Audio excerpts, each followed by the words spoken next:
اس کائنات کی ابتدا سے لے کر آدم علیہ السلام کی تخلیق سے لے کر قیامت کے برپا ہونے تک دجال سے برا شخص کوئی پیدا ہی نہیں ہوا۔ یہ سب سے بدترین شخص ہوگا جو روئے زمین کے اوپر پیدا ہونے والا ہے، اور وہ خوش نصیب لوگ ہوں گے جو دجال کو قتل کریں گے۔ اور پھر اس کا وقت بتایا گیا، اس کی شکل بتائی گئی، اس کا قد بتایا گیا، اس کی صورت بتائی گئی کہ مومن دھوکہ نہ کھائیں۔ حضور نے دجال کا نقشہ بیان کیا، ایک ایک چیز بیان کی دجال کی، کیونکہ یہ سب سے بڑا فتنہ ہے اس کائنات کا۔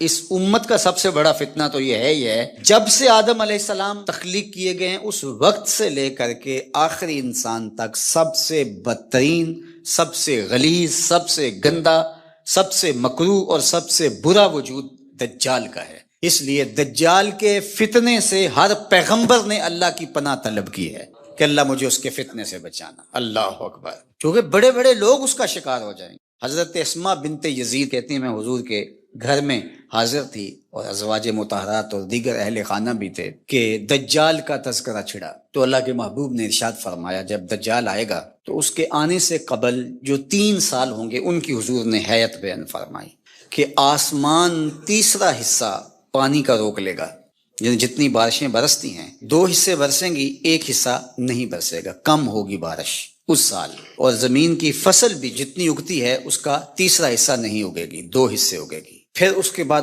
دوسرا سال آئے گا تو 2 حصے آسمان پانی روک لے گا اور زمین 2 حصے فصل روک لے گی۔ پھر تیسرا سال آئے گا تو 1 قطرہ بھی نہیں برسے گا اور زمین سے 1 دانہ بھی نہیں اگے گا، حتیٰ کہ کھروں والے جانور اور چرنے والے جانور اور کوہانوں والے جانور سارے کے سارے مر جائیں گے، یعنی اونٹ، بکریاں، گھوڑے سارے مر جائیں گے بھوک کی وجہ سے، قحط سالی کی وجہ سے۔ جب یہ 3 سال گزریں گے تو پھر دجال آئے گا، اور دجال ایک دیہاتی کو ملے گا اور کہے گا کہ اگر تو چاہے اور مجھے رب مان لے تو میں تیرے گھوڑے اور تیرے یہ جانور زندہ کر سکتا ہوں۔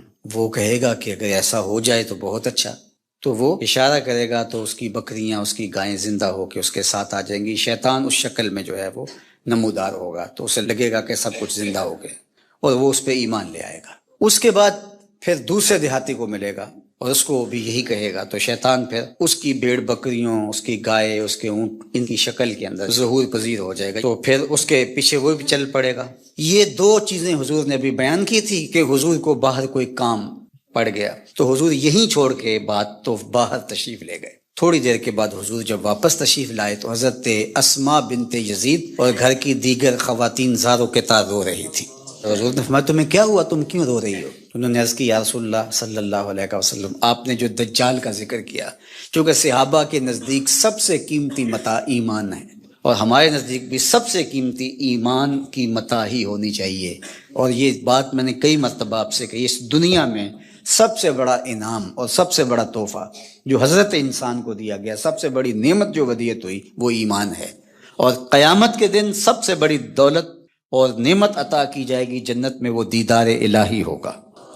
جو یہاں ایمان سے محروم ہے وہ ہر خیر سے محروم ہے، اور جو ایمان کی دولت جس کے پاس ہے تو اگر اس کو دنیا کی کوئی چیز نہیں ملی تو وہ کنگال نہ سمجھے، چونکہ ایمان کی دولت اس کو نصیب ہے۔ مومن ہو اور پھر کہے میرے پاس یہ نہیں، میرے پاس یہ نہیں، میرے پاس یہ نہیں، میرے پاس یہ نہیں، تو یہ مومن کو نہیں جچتا۔ وہ اس پہ مطمئن رہے کہ یہ وہ دولت جو بڑے بڑے لوگوں کو نہیں عطا کی، اللہ نے اس عاجز اور فقیر کو عطا کر دی۔ تو صحابہ تو شکریہ ادا کرتے تھے، اور جب سنا کہ ایسے ایمان سستے سودے میں گائے اور بکریوں کی بس چلا جائے گا تو صحابیات رونے لگیں، تو اللہ کے محبوب صلی اللہ علیہ وآلہ وسلم نے ارشاد فرمایا کہ اگر دجال میری موجودگی میں آ گیا فرمایا فکر نہ کرو میں نپٹ لوں گا، اور پھر آقا کریم نے ارشاد فرمایا کہ اگر میرے بعد آتا ہے تو پھر ہر مومن کا اللہ خلیفہ ہوگا، یعنی اللہ اس کی طرف سے اس کی حفاظت فرمائے گا۔ اور حضرت اسماء بنت یزید کہتی ہیں کہ میں نے عرض کی یا رسول اللہ صلی اللہ علیہ وسلم، آج بھوک برداشت کرنا ہمارے لیے بہت مشکل ہے، یعنی اگر کھانا نہیں ملتا تو بھوکا آدمی کیا کچھ نہیں کر گزرتا، بھوک ضمیر بیچنے پہ مجبور کر دیتی ہے، آپ نے دیکھا لوگ گردے بیچنے پہ مجبور ہو جاتے ہیں، تو بھوک پر لوگ ایمان کیوں نہیں بیچیں گے؟ آج جب کہ آپ سامنے ہیں تو بھوک تنگ کرتی ہے تو بے تاب ہو جاتے ہیں، اور صدیوں کے بعد جب خوشحالیاں آ جائیں گی اور دجال یہ پیکج لے کے آئے گا، اس وقت مومنوں کا، مسلمانوں کا کیا حال ہوگا؟ جب اتنے فاقے ہوں گے، 3 سال تک کچھ کھانے کو نہیں مل رہا ہوگا، تو پھر کیا بنے گا؟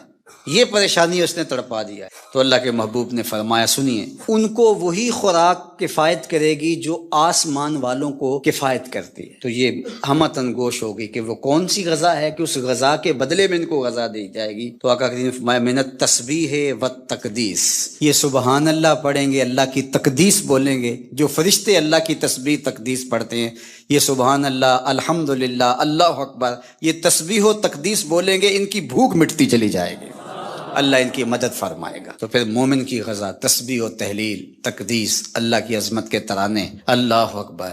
اس لیے ہم نے بزرگوں کو دیکھا ہے کہ ان کو کھانا بھی یاد نہیں رہتا تھا حضور کی حدیثیں پڑھتے ہوئے۔ یہ وقت تو گزر گیا اور گزر رہا ہے تیزی کے ساتھ، یہ تو کس کو یاد رہتا ہے؟ ان کو کھانا تک یاد نہیں رہتا تھا، وقت گزر جاتا اور ان کو جھنجھوڑ کے کہتے، میاں فجر کی اذان ہو رہی ہے، اٹھو ذرا۔ تو یہ ہمارے بزرگوں کی کہانیاں دل آویز ہے، اور واقعی اللہ کا ذکر پیاس بھی مٹا دیتا ہے اور بھوک بھی مٹا دیتا ہے اور تسکین قلب کا سامان کر دیتا ہے۔ آج سے تقریباً 1 صدی قبل اس امت پر بے یقینی کی کیفیت کو مسلط کیا گیا، اور ہمارے نفسیات کے ماہرین کہتے ہیں کہ یہ بچوں کے ساتھ بھی نہ کریں، کہ بچوں کو کہیں تم کچھ نہیں کر سکتے۔ جب آپ بچوں کو تانا دیتے ہیں تو وہ واقعی کچھ نہیں کر پاتے۔ تو اس لیے امت کو بے یقینی میں مبتلا کرنے کے لیے مغرب کی برتری کو ثابت کیا گیا، جگہ جگہ 2 نمبر دانشور بٹھا دیے، حتیٰ کہ ہماری عصری دانش گاہوں کے اندر فرنگی روحوں کے بے حس ڈھانچے مشرقیت کو گالی دینے لگے اور مغربیت کے قصیدے پڑھنے لگے، ان کی تہذیب اور تمدن کے گن گانے لگے اور اپنی تہذیب کو ڈی گریڈ کرنے لگے، اور دنیا کے سامنے یہ بات باور کی کہ یہ ناقابل تسخیر ہیں، ان کا مقابلہ نہیں ہو سکتا۔ یہ بے یقینی اس امت کو توڑ کے رکھ دیا۔ اقبال نے آج سے 100 سال قبل کہا تھا، سنے تہذیب حاضر کے گرفتار، غلامی سے بدتر ہے بے یقینی۔ اور اس امت کی نشأت کو، اس امت کی نہضت کو روکا گیا کہ نہیں، تم مقابلہ نہیں کر پاؤ گے، اور یہ ماضی کے اندر بھی ہوتا رہا۔ قوم موسیٰ نے کہا تھا، ہم تو مقابلہ کر نہیں سکتے، موت سے بدتر زندگی تھی، اور یہ بالکل ہتھیار پھینک چکے تھے۔ پھر حضرت موسیٰ آئے اور ان کو کھڑا کیا، ہمت دلائی، دریائے نیل کے کنارے آئے تو پھر اڑ کے کھڑے ہو گئے۔ چونکہ 12 قبیلے تھے تو کہنے لگے کہ ہم ایک ہی راستے سے نہیں گزریں گے، دشمن پیچھے چڑھا ہوا ہے، اور یہ قوم اڑ کے کھڑی ہو گئی ہے دریائے نیل کے کنارے کہ نہیں، ہم ایک سوراخ سے نہیں گزریں گے، ہمارے قبیلے الگ الگ ہیں، لہٰذا ہمارے لیے الگ الگ راستے بناؤ۔ قومیں جب نکبت میں، رسوائی میں چلی جاتی ہیں تو یہی حال ہوتا ہے۔ وہ کسی نے کہا کہ ہم ایران کا ساتھ نہیں دے سکتے، وہ تو شیعہ ہیں، تو میں نے کہا کہ چلو آپ نیتن یاہو کا دے دو، وہ تو سنی ہے۔ اس حالت کے اندر نیل کے کنارے کھڑے ہیں اور اب بھی کہہ رہے ہیں کہ نہیں، ہم ایک گلی سے نہیں گزر سکتے۔ 12 رستے بن گئے، 12 رستوں سے 12 قبیلے گزرے، ادھر وہ بالکل دوسرے کنارے کے قریب پہنچ گئے، ادھر ان کا آخری آدمی دریا میں داخل ہو گیا۔ اب حکم ہوا دریا کو، اب تو چلنا شروع ہو، اور یہ پھر پانی میں ڈوب رہے تھے، اور یہ کنارے پہ دیکھ کے اپنے قاتل کو آنکھوں سے دیکھ رہے تھے۔ بڑا لطف آتا ہے جب قاتل کو مرتے ہوئے دیکھیں۔ آج کل بڑا مزہ آ رہا ہے، آج کل بہت خوشی ہو رہی ہے۔ یہ آج ہی مجھے کسی نے بھیجا کہ اسرائیل کے وزیر ثقافت نے ایک ہاسپٹل پہ کوئی میزائل لگا ہے اور اس کی کوئی دیوار گر گئی ہے، تو اس نے کہا کہ یہ انسانیت تو نہیں ہے۔ میں نے کہا جب تم نے بچوں کو بھی کھینچ کے نکالا تھا اور آکسیجن کی نالیاں بھی توڑی تھی اور بم برسائے تھے، ان کی رگوں کے اندر بھی سرخ خون دوڑتا تھا، وہ بھی انسان تھے، تم اتنی جلدی بھول گئے، تم نے 80,000 لوگوں کو پیس کے رکھ دیا اور آج تمہیں مزہ آیا۔ میاں ابتدائے عشق ہے، روتا ہے کیا، آگے آگے دیکھیے ہوتا ہے کیا، ابھی تو لطف آئے گا، ابھی تو تمہیں پتہ چلے گا کہ درد کیا ہوتا ہے۔ ابھی 1-2 ماہ قبل آئرن ڈوم کی کہانیاں یہ دانشور ہمیں سنا رہے تھے، وہ کہتے تھے وہاں چڑیا بھی اندر نہیں جا سکتی، لیکن پھر دنیا نے میزائل جاتے دیکھے، کیسا خوف زدہ کیا ہوا تھا۔ نہیں، ناقابل تسخیر ہے، اس کا مقابلہ نہیں ہو سکتا۔ وہ آسمان سے اترے ہیں، کیوں ان کا مقابلہ نہیں ہو سکتا؟ خدا چاہے تو ممولے سے شہباز کو لڑا دے، وہ تو ابابیلوں سے ہاتھی مروا دیتا ہے۔ تو اللہ جل شانہ کمزور نہیں ہوا، اس کی خفیہ تدبیریں ابھی ختم نہیں ہوئیں اور کبھی ختم نہیں ہوں گی۔ تم ایک چال چل رہے ہو اور وہ تمہیں چال میں پھنسا رہا ہے۔ میرے اللہ نے اس امت کے تنے نازک کے اندر زندگی کی لہریں پیدا کر دی ہیں اور ایک تموج پیدا ہو گیا ہے، اگرچہ آج بھی وہ فلسفہ، آج وہ دانشوری کا جعلی غلغلہ موجود ہے، آج بھی مایوسی کے نعرے لگائے جا رہے ہیں۔ 4 دن کی کہانی ہے، اس کے بعد آپ کو ایران کھنڈر بنا دکھائی دے گا، بن جائے کھنڈر، اس سے کوئی فرق نہیں پڑتا. جو پیغمبروں نے جنگیں لڑی ہیں اس کے نقصان پیغمبروں نے اٹھائے، اس سے کیا ہوتا ہے؟ تم کھنڈر کی بات کرتے تھو، کربلا کھنڈر نہیں بنا تھا، لیکن آج جھنڈے حسین کے جھول رہے ہیں، یزید کے تو نہیں جھول رہے. تو یہ کھنڈر اسرائیل بننے والا ہے، اسلام کا جھنڈا اونچا ہوگا. الاسلام و یالو ولا یولا علیہ، اسلام سر بلند ہے، سر بلند رہے گا، اور شرق سے لے کر غرب تک جھنڈا میرے حضور کے نام کا لہراتا رہے گا. اس لیے ہمیں پوری قوت کے ساتھ ایران کے ساتھ کھڑا ہونا ہوگا. یہ ایران کی لڑائی نہیں ہے، یہ امت کی لڑائی ہے. یہ ان 80,000 بچوں کا، بوڑھوں کا، جوانوں کا بدلہ لینے کے لیے کھڑی ہوئی ہے امت، جن کو پیس دیا گیا اور ان کے اوپر نوحہ بھی نہیں پڑنے دیا گیا، جن کو بھوک اور پیاس سے تڑپا تڑپا کے مارا گیا. آج ان بچوں کا بدلہ لیا جا رہا ہے جو انہوں نے اذیتیں دی، جو کچوکے دیے. اس ممبر پہ بیٹھ کے ہم روتے رہے، ہماری خلوتیں، ہمارے حجرے آنسوں سے بھر گئے. ہم تو صدیوں سے روتے آ رہے ہیں جو ہمارے ساتھ ہوا. ہم نے اپنے بوڑھے باپ کو روتے ہوئے دیکھا اس امت کے لیے، ہم نے اپنے مشائخ اور اساتذہ کو روتے ہوئے دیکھا. یار یہ وقت ہے، کیوں مایوسی پھیلاتے ہو؟ کتاب ملت بیضا کی پھر شیرازہ بندی ہے کہ شاخ ہاشمی کرنے کو ہے پھر برگو ثمر پیدا. نوا پیرا ہوا ہے بلبل کہ ہو تیرے ترنم سے، کبوتر کے تنے نازک میں شاہی کا جگر پیدا. انشاءاللہ یہ دن گنے جا چکے ہیں. مغرب سے قیادت مشرق کی جانب منتقل ہونے والی ہے. آپ چائنا کے صدر کا بیان پڑھیے، بصیرت اور حکمت سے بھرا ہوا وہ بیان تھا جس نے سینہ ٹھنڈا کر دیا. دنیا کی نظروں میں سب کچھ ہے، بس ایک آواز اٹھنی ہے اور دنیا کی نئی صف بندی ہوگی، اور مغرب سے مشرق کی جانب قیادت منتقل ہو رہی ہے انشاءاللہ. اور وہ وقت دور بھی نہیں ہے کہ انشاءاللہ اسلام کا جھنڈا پوری دنیا کے اوپر لہرائے گا اور مسلمان سر بلند ہوں گے. اور یہ بات ہم عرض کرنا چاہتے ہیں، پوری دنیا بھی اسرائیل کو مان لے، پاکستان کبھی تسلیم نہیں کرے گا انشاءاللہ.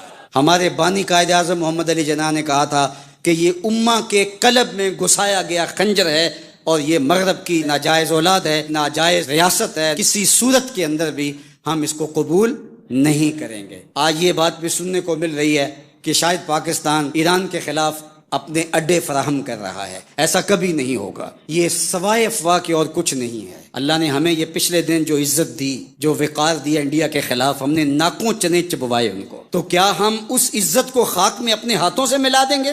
ہم اتنے گرے ہوئے ہیں کہ اپنے ہمسائے ملک کے مقابلے کے اندر ہم اڈے فراہم کر دیں گے؟ کیا ہماری غیرت اتنی بھی نہیں ہے؟ کبھی نہیں ہوگا انشاءاللہ. ہم ایران کے ساتھ کھڑے ہوں گے. کیسے کھڑے ہوں گے؟ یہ ہمارے عسکری ماہرین کا تجربہ ہے کہ انہوں نے کیسے کھڑے ہونا ہے اور کس طرح ساتھ دینا ہے. ہم وہاں سے زخم لگائیں گے، تمہیں پتہ بھی نہیں چلے گا یہ تیر آیا کدھر سے ہے انشاءاللہ. تم چیخو گے لیکن تمہیں پتہ نہیں چل سکے گا کہ یہ پہنچا کیسے ہے، کس راستے آیا ہے. انشاءاللہ اب تمہارے رونے چیخنے کا دور شروع ہوا، اور انشاءاللہ بیت المقدس ان قریب ایسے مرحلے میں پہنچے گا کہ ہم یہاں کہہ رہے ہوں گے کہ ہم بیت المقدس کے راستے مدینے جا رہے ہیں. انشاءاللہ بیت المقدس آزاد ہوگا، اور ہم ایسے حج عمرے کریں گے کہ اللہ کے ایک گھر سے احرام باندھیں گے اور دوسرے گھر میں جا کے عمرہ کر کے اور حج کر کے کھولیں گے انشاءاللہ العزیز. وہ وقت جلد یا بدیر آنے والا ہے، چونکہ الحق کو یالو ولا یولا الیہ، حق ہی سر بلند ہوگا. جلد یا بدیر اسلام نے ہی غالب آنا ہے، اور انشاءاللہ وہ آ کے رہے گا. اس کائنات کی ابتدا سے لے کر آدم علیہ السلام کی تخلیق سے لے کر قیامت کے برپا ہونے تک دجال سے برا شخص کوئی پیدا ہی نہیں ہوا. یہ سب سے بدترین شخص ہوگا جو روئے زمین کے اوپر پیدا ہونے والا ہے، اور وہ خوش نصیب لوگ ہوں گے جو دجال کو قتل کریں گے. اور پھر اس کا وقت بتایا گیا، اس کی شکل بتائی گئی، اس کا قد بتایا گیا، اس کی صورت بتائے گی کہ مومن دھوکہ نہ کھائیں. حضور نے دجال کا نقشہ بیان کیا، ایک ایک چیز بیان کی دجال کی، کیونکہ یہ سب سے بڑا فتنہ ہے اس کائنات کا.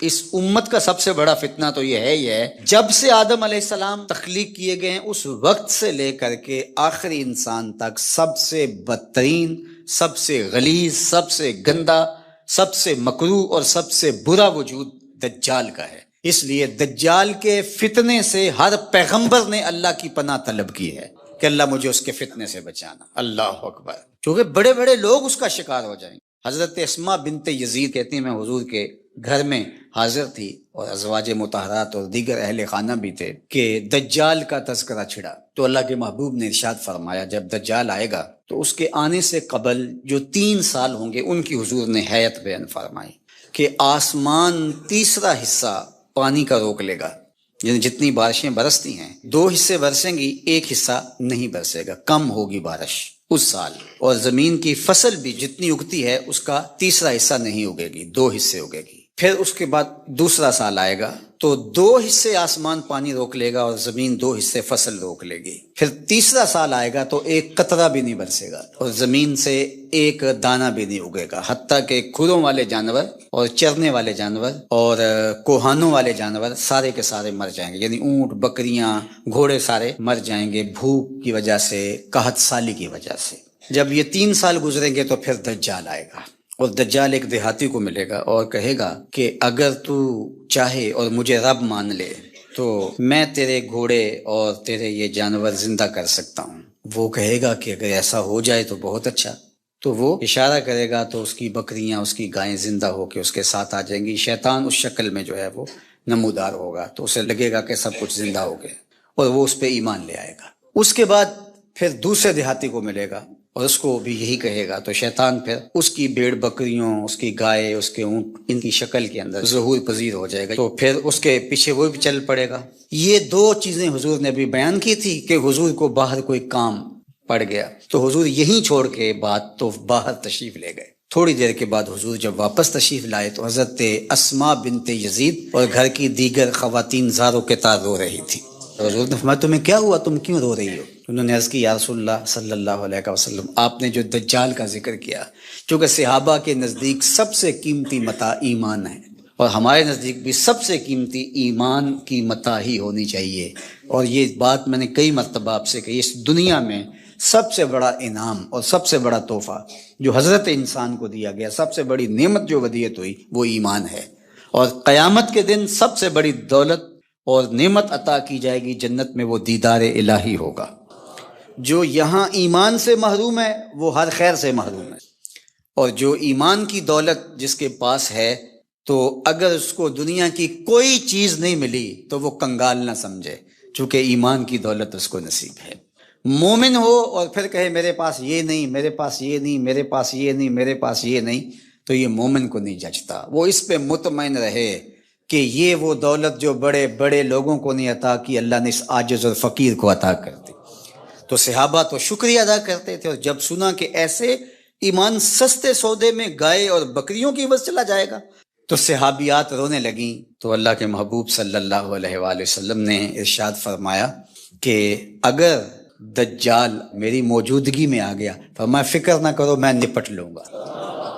اور پھر آقا کریم نے ارشاد فرمایا کہ اگر میرے بعد آتا ہے تو پھر ہر مومن کا اللہ خلیفہ ہوگا، یعنی اللہ اس کی طرف سے اس کی حفاظت فرمائے گا. اور حضرت اسماء بنت یزید کہتی ہیں کہ میں نے عرض کی یا رسول اللہ صلی اللہ علیہ وسلم، آج بھوک برداشت کرنا ہمارے لیے بہت مشکل ہے. یعنی اگر کھانا نہیں ملتا تو بھوکا آدمی کیا کچھ نہیں کر گزرتا. بھوک ضمیر بیچنے پہ مجبور کر دیتی ہے. آپ نے دیکھا لوگ گردے بیچنے پہ مجبور ہو جاتے ہیں. تو بھوک پر لوگ ایمان کیوں نہیں بیچیں گے؟ آج جب کہ آپ سامنے ہیں تو بھوک تنگ کرتی ہے تو بے تاب ہو جاتے ہیں. اور صدیوں کے بعد جب خوشحالیاں آ جائیں گی اور دجال یہ پیکج لے کے آئے گا، اس وقت مومنوں کا، مسلمانوں کا کیا حال ہوگا؟ جب اتنے فاقے ہوں گے، 3 سال تک کچھ کھانے کو نہیں مل رہا ہوگا تو پھر کیا بنے گا؟